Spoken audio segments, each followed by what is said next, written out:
పోయి కూర్చున్నప్పుడు మీ ముందు ఒక తెల్లని ఒక స్క్రీన్ మాత్రమే కనిపిస్తుంది, అది screen.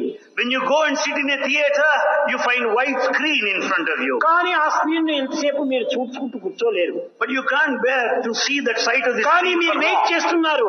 But you have been waiting. దేనికి వెయిట్ చేస్తున్నారు? What for? బొమ్మల కోసం వెయిట్ చేస్తున్నారు. You are waiting for the picture to start. బొమ్మలు వచ్చినా ఆనందంగా చూస్తున్నారు. You are so happy to see the picture on the screen. వచ్చిన బొమ్మలు ఏమైనా ఉంటున్నాయా? లేదు, తిరిగిపోతున్నాయి. The pictures that appear on the screen don't stay there. బొమ్మలు తిరిగి ఉంటున్నాయా? తిరిగి వస్తున్నాయి. They go and come again. కాబట్టి ఈ బొమ్మలంతా రావటం పోవటం జరుగుతుండాలి. So pictures come and go. కానీ But స్క్రీన్ మాత్రం రావటం లేదు, పోవటం లేదు. screen neither goes nor comes.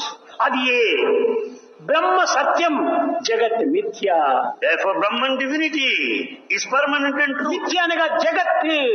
Jagat is gut రావటం పోవటం ఇదే జగత్.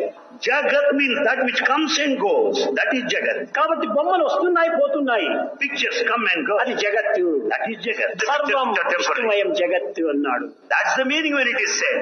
The whole thing is divine. Screen లేకపోతే ఈ బొమ్మలు లేవు. Without screen there are no pictures. కాబట్టి స్క్రీన్ కూడా నా బొమ్మల్లో ఉంటుండాలి. Therefore screen is also there in the కాబట్టి picture. ఈశావాస్యం ఇదం జగత్.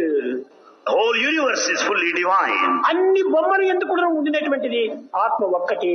In all the pictures, అది in A all the screen, forms. అది ఏ స్క్రీన్.